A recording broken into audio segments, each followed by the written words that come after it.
ABM sir, IQAC coordinator Dr. Chittaranjan Nath sir from IDP College, Nagaon. Then IQAC coordinator Dr. Bhargav Das from BKB College, Nagaon. HOD Department of Economics Dr. Kakuli Burua ma'am, esteemed colleagues and my dear students. So myself, Dr. Nirmala Devi, on behalf of Department of Economics, welcome you, sir, in this online international lecture program on socio-economic cost of child protection violation at theoretical background. So we welcome you, sir, in this particular lecture program. Welcome, sir. So today we're going to discuss on a very important issue, that is socio-economic cost of child protection violation, a theoretical background. So we all know that the children are what? They are your facilitator of the future of our nation. So however, it has been observed that there are abuses, exploitation and violation of children in different settings. So we can say that it might be in the society, it might be at homes, it might be at school, or it might be in different working environment. And if we look at the socio-economic cost, then we can find that the socio-economic cost of child protection violation is very high. So it might be in the form of your human capital loss. So it might be in the form of educational disruptions. So or it might be very high your healthcare expenses or mental health issues also. So basically, it's just very important to look at, because so it has a very long-term impact on the future of a particular nation. So it is very important to advocate child rights, so that it's in order to protect our future generation. So it is not only ethically correct to protect the children from all these types of violence or exploitation, but it is also important on in terms of the socio-economic impact that impact that it has on the human beings, or we can say in the community, or as a nation as a whole. So today we are going to discuss about this very important issue, and in order to have an elaborate discussion on this important issue, we have with us Professor Dr. Rahmatullah ADM sir, and he is from Department of Economics, American International University, Bangladesh. So now, before moving ahead, I'd like to request our principal sir to kindly deliver.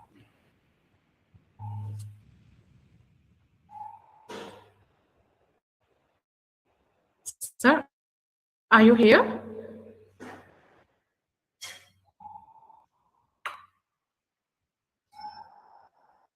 Hello, can you hear me? Hello, yes, sir, am I audible? Yes, sir.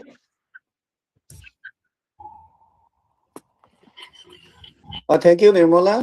Good morning to all. And on behalf of these institutions, I sincerely welcome Professor Rahmatullah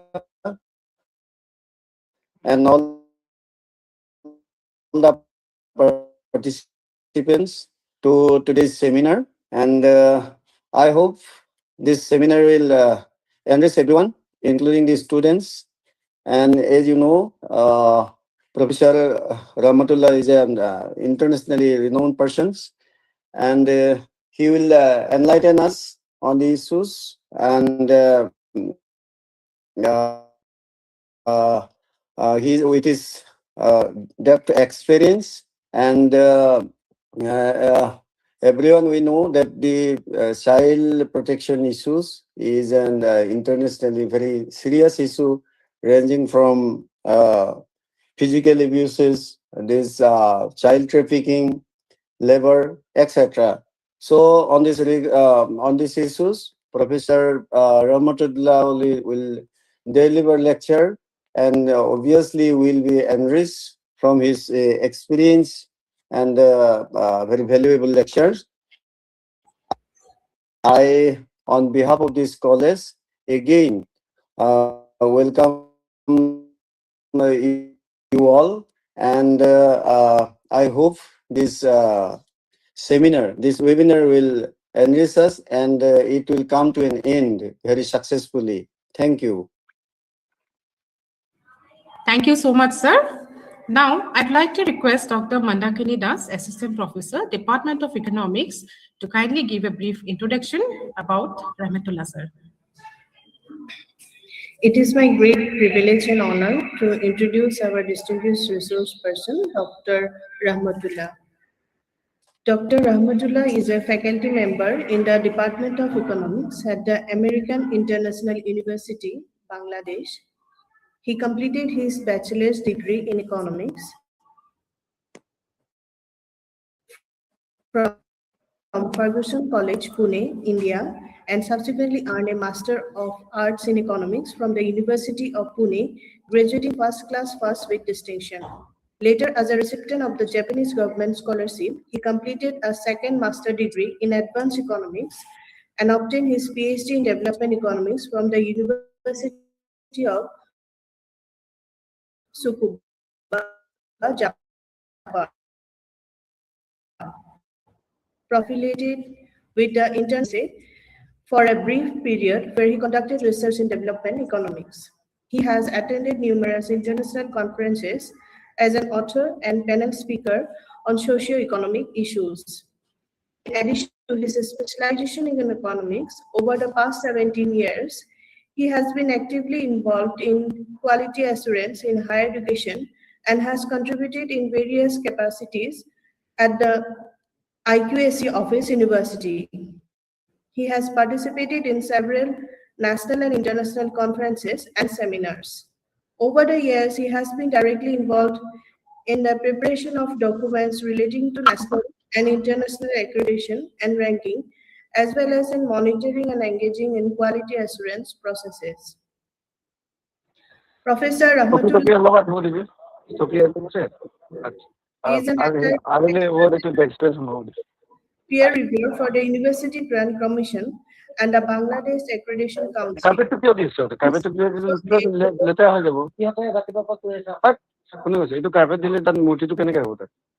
Team member guide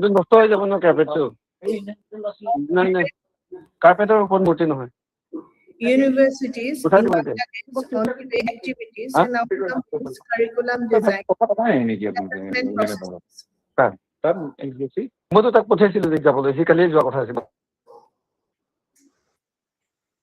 Professor Rahmatullah has a significant number of international publications, including articles in Scopus Index journals. He also served as a national consultant in preparing guidelines for the credit accumulation and transfer system in higher education in Bangladesh. Recently, Professor Rahmatullah received a World Bank grant of $85,000 to conduct an international study on health, poverty, and sustainable development.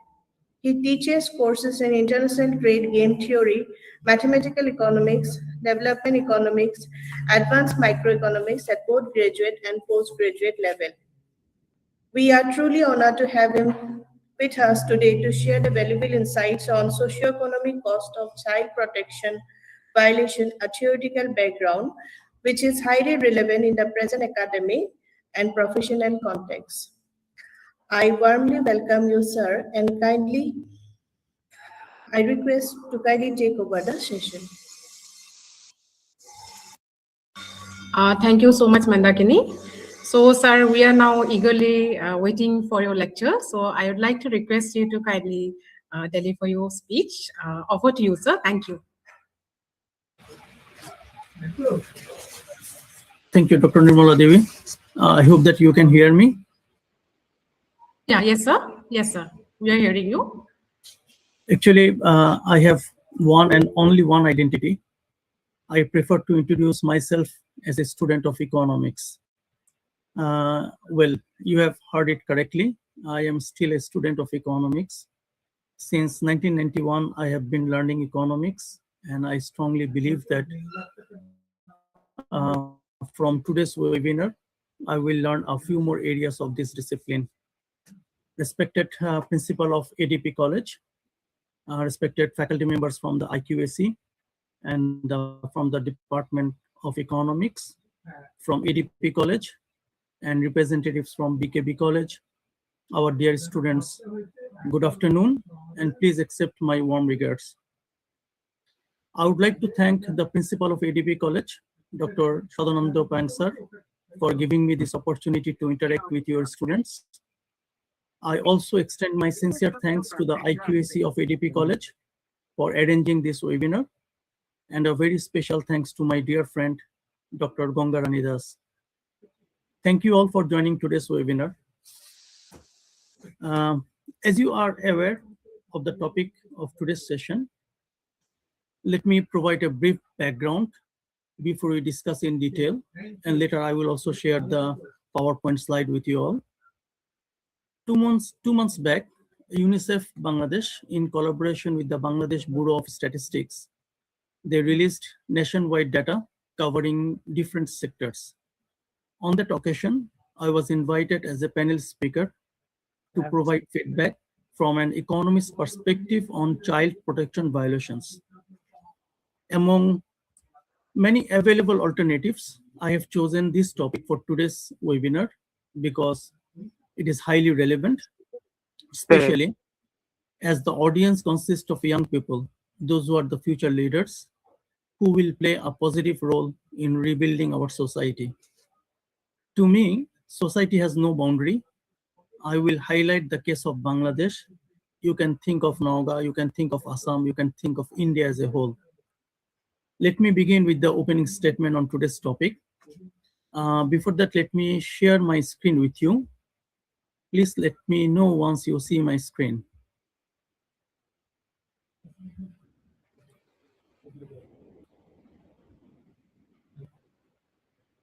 Do you share my screen? Yeah, it is visible. Professor Rahmatullah, you can carry on. Yeah. Thank you very much. So as you see that the topic is socio-economic cost of child protection violations, a theoretical background. In the background, we can see a video. The children are playing in the park. We want them a safe house. It can be home. It can be our neighborhood. It can be in the society. It can be in the school. It can be in the nation as a whole. My remaining slides are not that colorful. I kept it very simple so that we pay attention to the topic. So here we have the opening statement.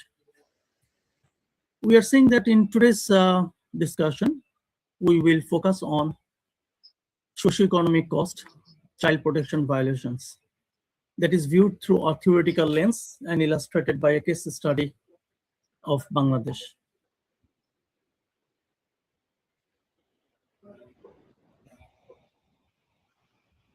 Sorry. Do you see my screen? Yes, sir, we can see. Okay. Yes, sir. Thank you very much for your feedback. Thank you. Child protection violations, as Dr. Nirmala Devi was saying in the beginning, that child labor, child marriage, abuse, neglect, and exploitation, all are different types of violations which we need to protect.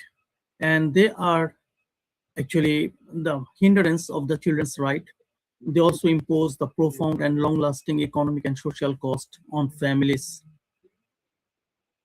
If we look at this from the theoretical perspective, these child protection violations, they undermine the human capital formation. It reduces lifetime earnings. It also causes intergenerational poverty, and that also weakens the social cohesion.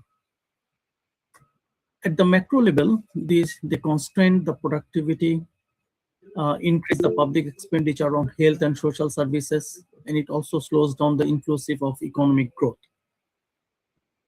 Understanding this cost is very, very essential for moving the debate beyond the moral imperatives toward evidence-based policy and investment decisions. In today's discussion, we did not include any econometric model. It's very simple, plain. It will be understood by with or without economic background. It's totally social issues that we really need to pay attention on it. Using Bangladesh as a case study, as I was saying in my opening remarks, that society has no boundary.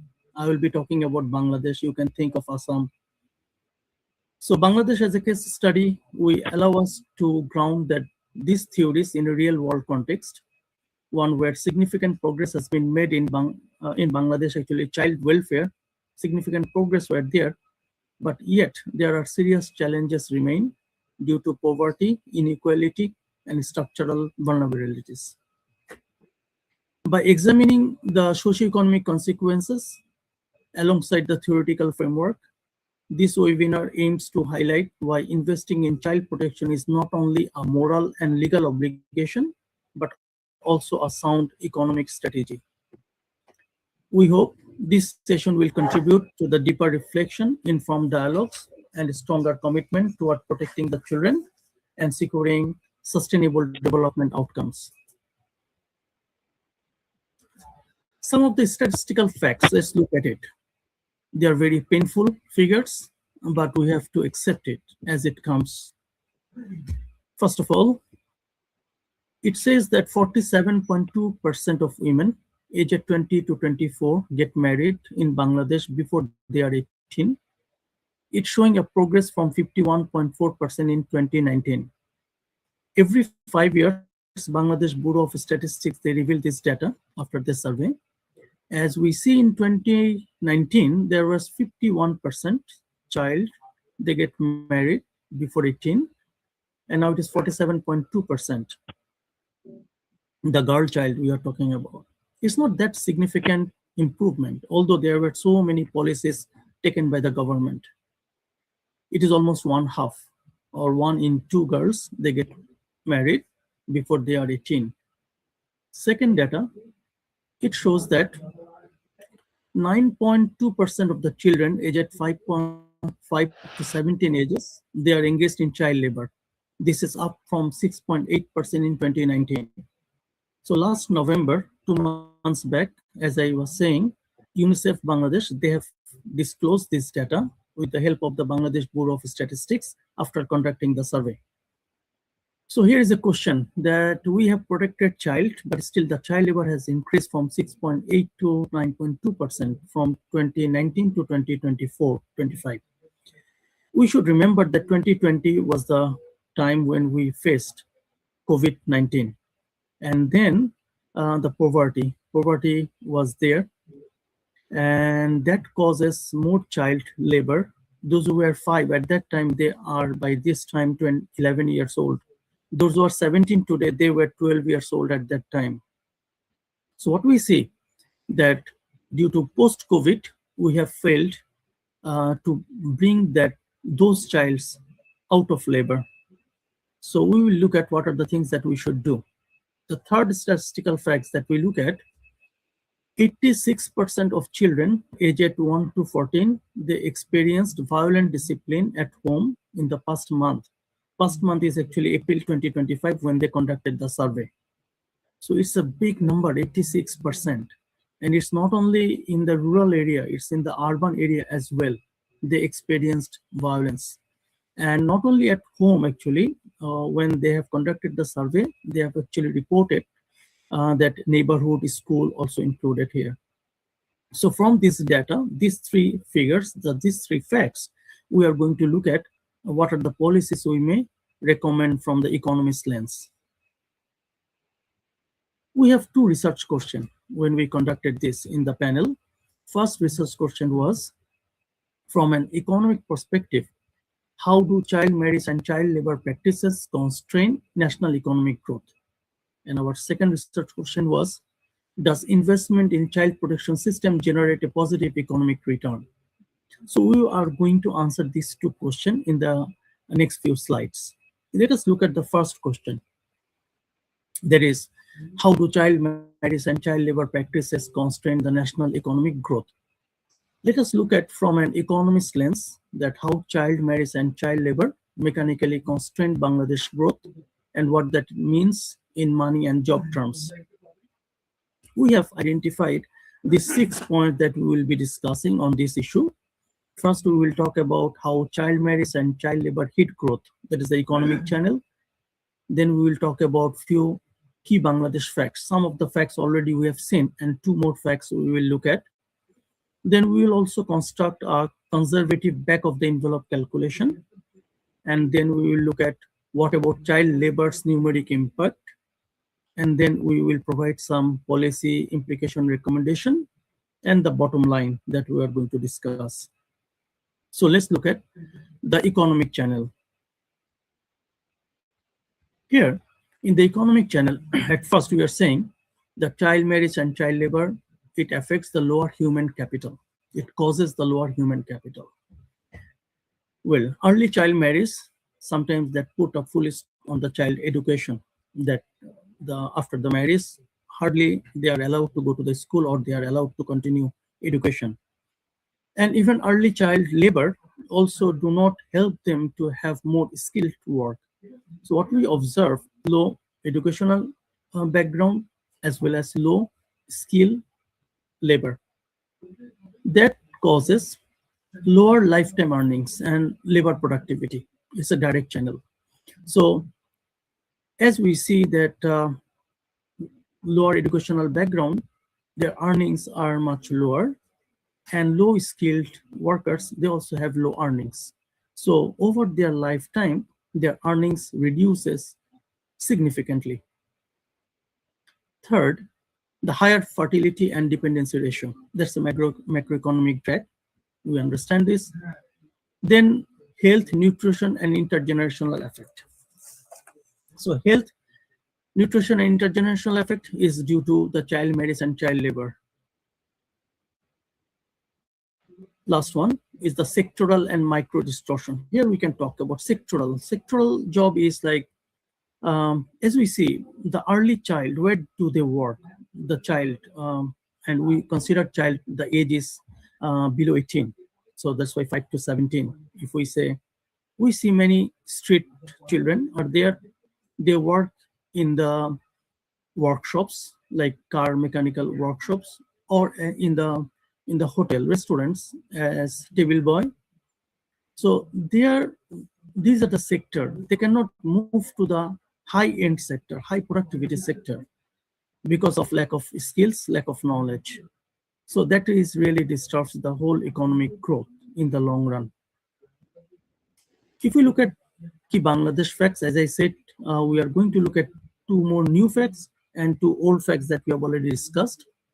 So one, this fact we have discussed, that 47.2% women aged 20 to 24, they get married before 18 years old. Another fact also we have seen that 9.2% of the children aged 5 to 17, they are currently engaged in child labor. This is, we need to know, at current price, that's the nominal GDP at roughly $450 billion Bangladesh GDP at current price.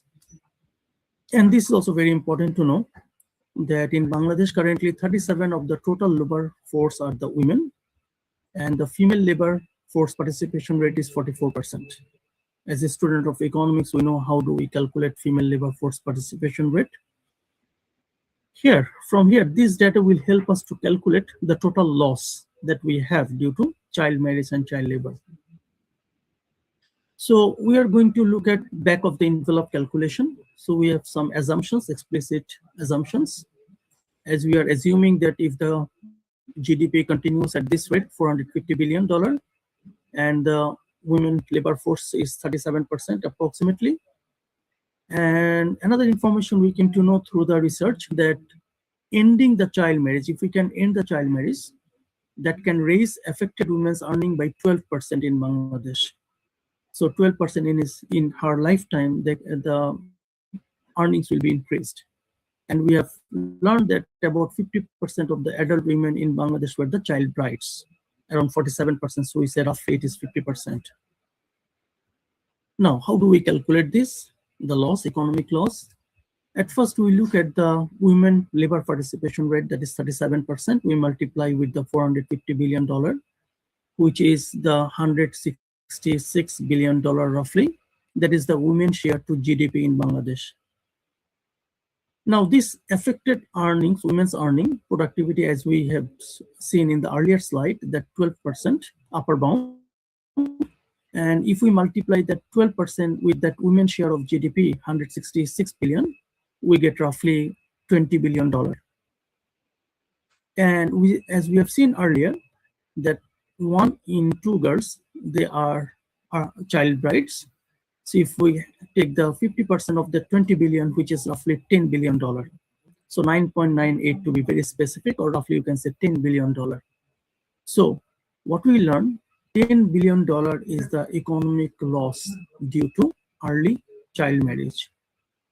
So this is not a small number for Bangladesh economy, $10 billion per year. It's a loss due to early child marriage. Now let's look at what about child labor's numeric impact. Child labor reduces schooling, as we have discussed earlier, because it stops. When will they go to school if they are at the workplace? And that increases the probability of low productivity adult employment because they remain as low skilled labor throughout their lifetime.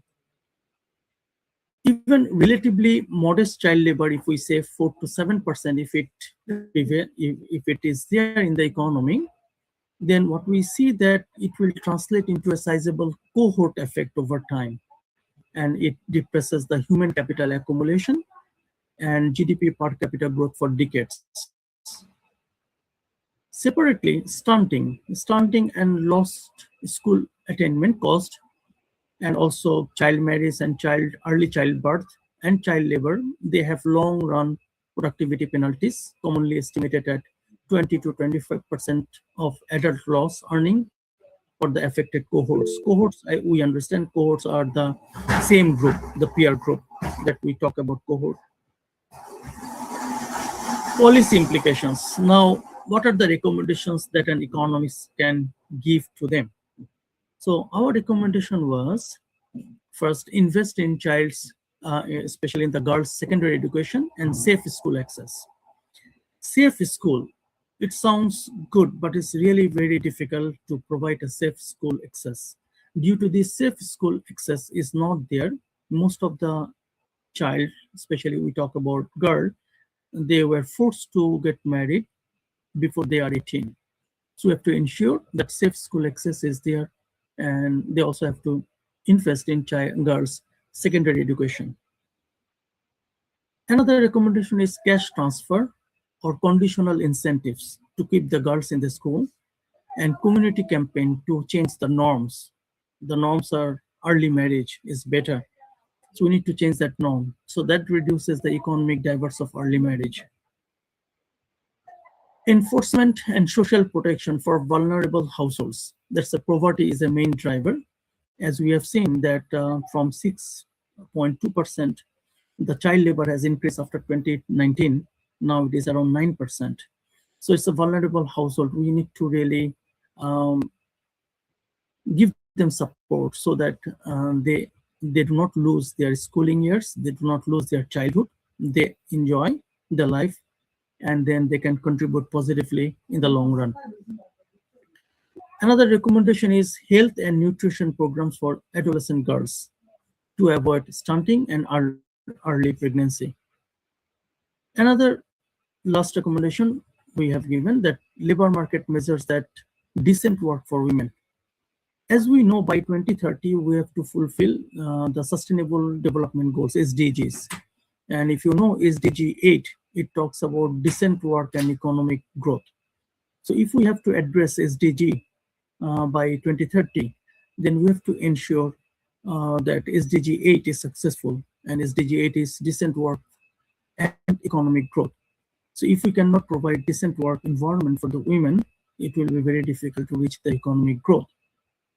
And for decent work women, we are talking about childcare, safe transport, skill programs.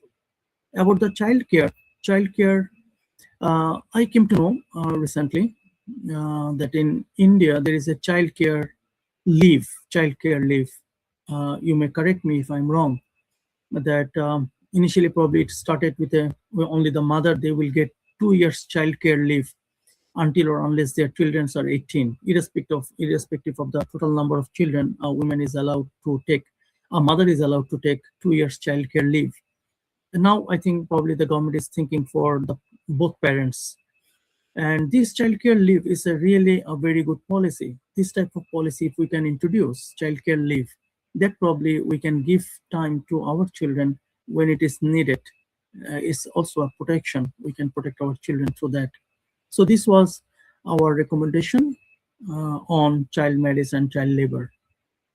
Bottom line, what we want to say is that from the economist lens, this child marriage and child labor are not small social problems.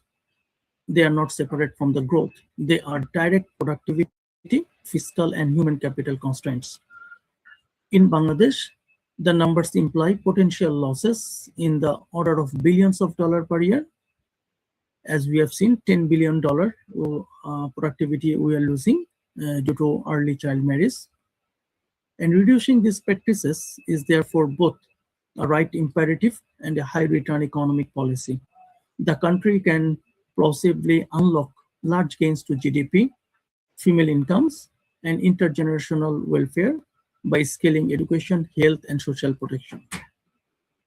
So these are the discussions on our first research question. That was how, if we look at our first research question, our question was, if we still remember, this was our first research question, that from an economics perspective, how do child marriage and child labor practice constrain the national economic growth? Now we are going to look at the second research question.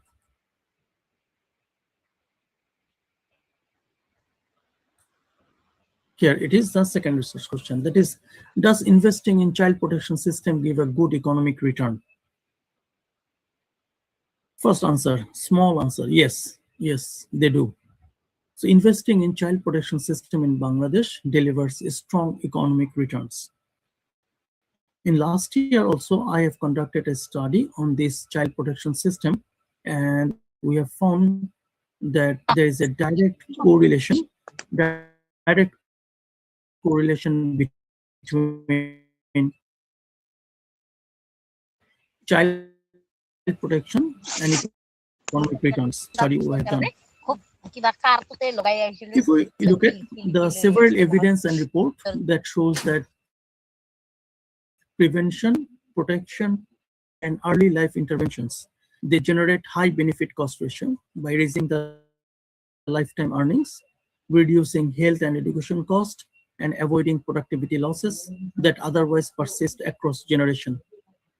Now, to answer this question, our research question number 2, we will explain 3 points. First, why the returns are high.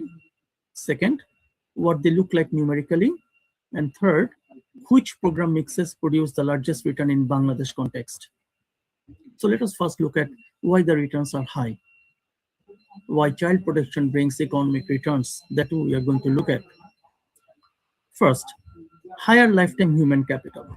So if we protect our child, if we can provide them good education, good environment, good society, they will become a good human being. So human capital, it's an accumulation of human capital that will definitely produce higher productivity and earnings, provided that the economic growth continues. And preventing the abuse, exploitation, child labor, and early marriage that will keep the children in the school and on healthy development path. Second, why child protection brings economic return, that is lower fiscal and social cost. Strong child protection reduces cost for health, treating injuries from violence. That is what we talked about in our, as I said, that last year I have conducted a study and we have found a child in an average in Bangladesh bears the treating injuries due to violence, which is around $300 per year from the violence. So if we talk about just one child, we can think about the total number of child in Bangladesh. We also talked about that lower fiscal and social costs, not only for these treating injuries, but also for reproductive health complications, social service, and justice. Third, intergenerational multiplier effect. That is the break cycles of poverty. Protection plus early nutrition and parenting support that reduces stunting and cognitive loss. Beneficiaries' children, those who will get the benefit from this protection policy, their children are more productive as adults, that we have seen in a sample survey. And they produce the long-term GDP gains well beyond the initial cohort. And if we look at this gender and labor market effects, reducing child marriage and protecting girls support higher female labor force participation. If you remember, in Bangladesh, female labor force participation is only 37%. So that also need to be increased. That's what we said, the gender and labor market effects. Let us look at now the second points, that what the returns look like, the number and the ranges.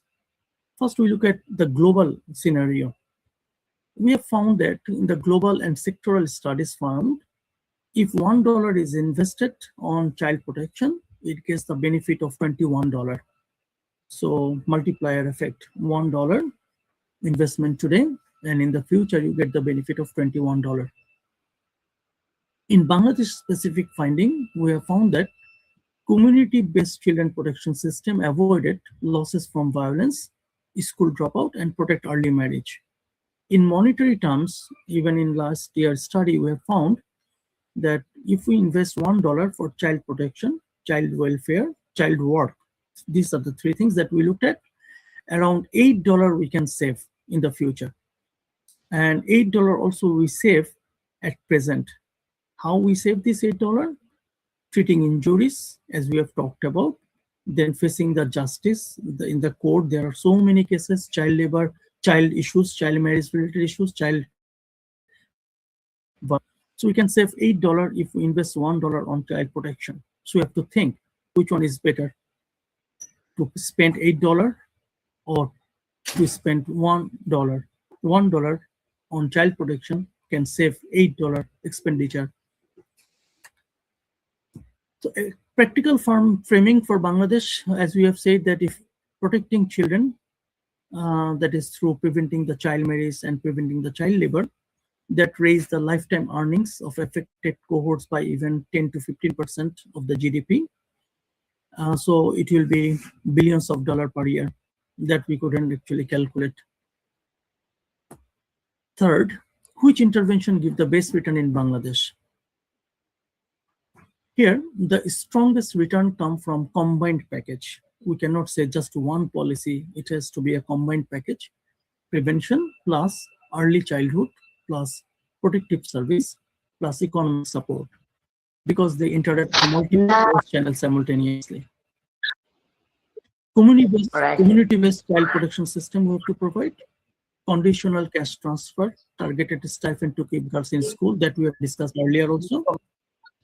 So early childhood and parenting programs, that is nutrition and stimulation plus protection, child labor remediation plus skill pathways, affordable quality childcare and safe school environment. So these are the policies that we think that we need the intervention from the government. One paragraph in line, Bangladesh plus national standard, if we look at. So what is our conclusion? We are saying that investing in comprehensive child protection system is economically smart for Bangladesh in the long run. Prevention, protect, and preserve human capital, avoid recurring health and social costs, and raise the lifetime earnings. Practically, Bangladesh can realize that these returns by scaling integrated community child protection system, pairing stipend and schooling support with child care and targeting child labor remediation. These are an affordable and high return mix relative to the multi-billion loss these harms currently impose. Now we are going to look at the closing statement. So we have addressed the two questions that we had from the data revealed by the UNICEF Bangladesh. In our closing statement, we are saying, as we conclude this webinar, it is important to reiterate that a central message from today's discussion: child protection violations carry profound socio-economic costs that extend far beyond childhood and far beyond the individual child. Human capital theory, intergenerational poverty, and social cost analysis consistently show that when children are deprived of protection, education, and well-being, societies pay a high and enduring price. The case of Bangladesh illustrated this is really very clear Despite notable progress in social development in Bangladesh, but still child labor, child marriage, abuse and neglect continues, and it limits the human capital accumulation, it reduces the productivity, it increases the public health and social welfare cost, and it also continues the cycles of the vulnerability. These are not merely the social issues, they are development and economic challenges with the long-term national consequences. So the evidence discussed today reinforces a critical conclusion. Investing in child protection is not a cost, but a high return investment. This is a problem that the policymaker makes. They think investing in the child protection is a cost. Actually, it's an investment that we want to readdress them. Strengthening prevention system, enforcing the legal framework, expanding social protection, and coordinating efforts across the government, civil society, and development partners. And these are essential not only to safeguard children's rights, but also to promote inclusive and sustainable economic growth. So let this conversation serve as a call to action toward stronger data-driven policies, greater institutional accountability, and sustained investment in child protection system. By protecting children today, Bangladesh can secure a healthier, more productive, and more equitable society tomorrow.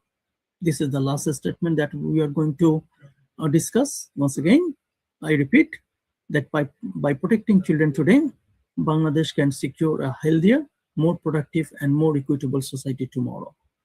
Thank you all for your active participation. Thank you. Yeah, thank you so much, sir, for your informative, elaborative, and interesting lecture. I hope all the participants have enjoyed your lecture and enriched your knowledge on this particular issue. So thank you so much, sir. Now it's a time of interaction session. So I would like to request all the participants, please take the opportunity to interact with Rahmatullah, sir. So if you have any question, you can ask him, or you can also put your questions in the chat box. Good afternoon, sir. I have some question. My first question is, which indicators best measures child protection service outcomes? Well, Zohir Akhtar, your question, which measure? As we said, we cannot point out one. We need to have a package, prevention, child protection, give them a safe environment, safe school access, also provide them monetary benefits, stipend to the poor, the needy people. So to identify just one of them will be very difficult. That is the mistake that we have done at the policy level. So we need to have a complete package. Then only we can really address these issues. I hope you get your answer. Yes, I got it. My next question is, in what ways can investing in child protection be seen as an economic investment rather than merely a social welfare responsibility? Okay, when we say economic investment, like as we said in our example, low productivity.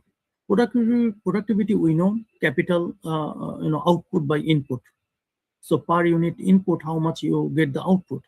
If a same person, high skilled and low skilled person, high skilled person's productivity, if it is $10, the low person's productivity will be $4 to $5. That's the economic loss. So where we should look at, we cannot let continue work in the agricultural sector. We have to move to the industrial sector. So if the agricultural sector earnings are much lower than the industrial sector earnings, but a child cannot move to the industrial sector, sectoral changes, they cannot move. Why they cannot move? Because they are not skilled. They do not have enough education. They do not have the required knowledge. So that really prevents them. So where we should invest? We should invest on the schooling. At least they should go to higher secondary, 12th grade education. If needed, they will go to the graduation level. If needed, further studies.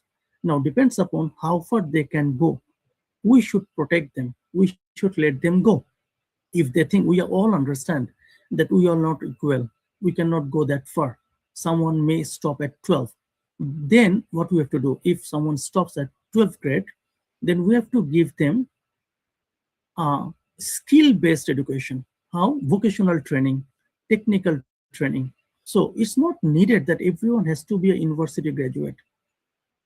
Okay, so we do not need everyone to be have a bachelor degree, but at least we should provide them a training on, as I said, vocational training, so that they are very skilled labor.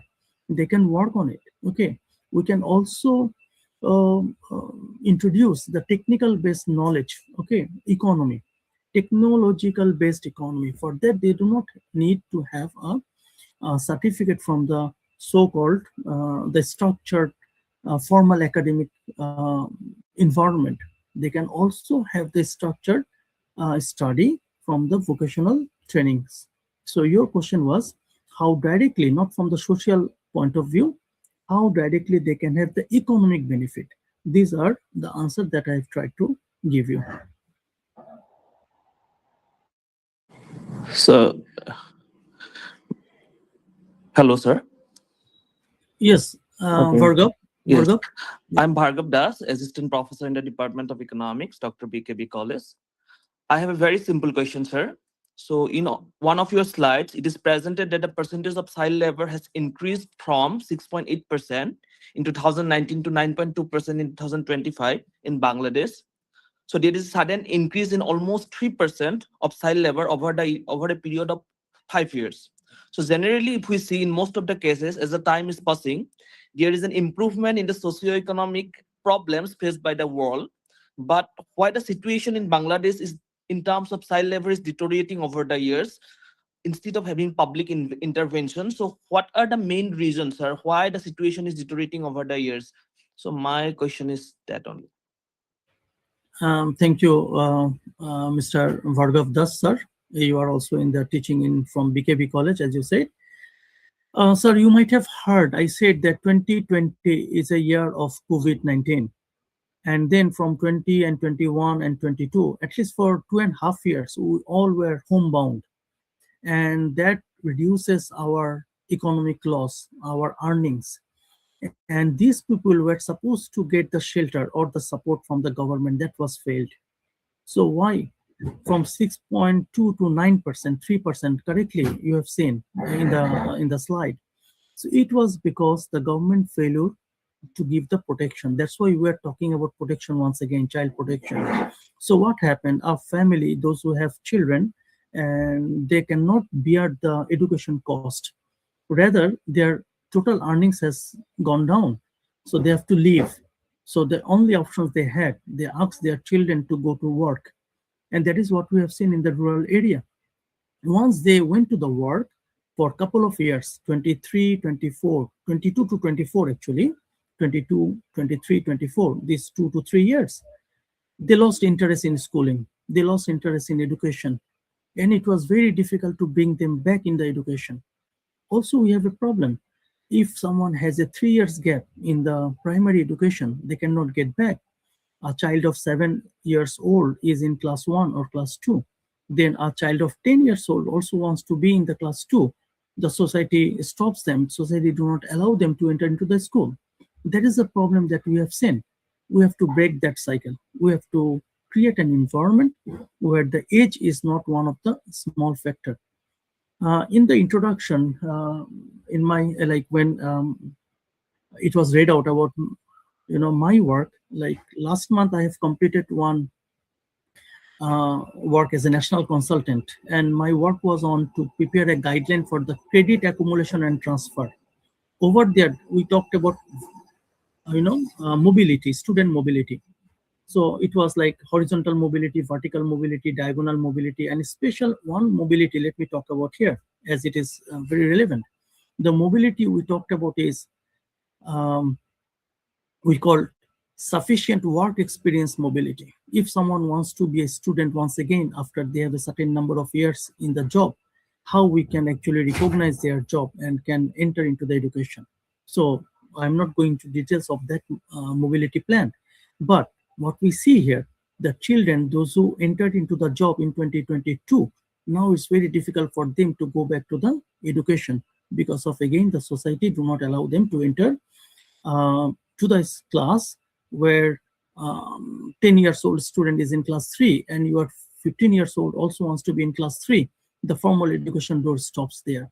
So it's very sad that when the whole world have observed reduction in the child labor, but due to that special COVID period, we have found the child labor has increased in Bangladesh.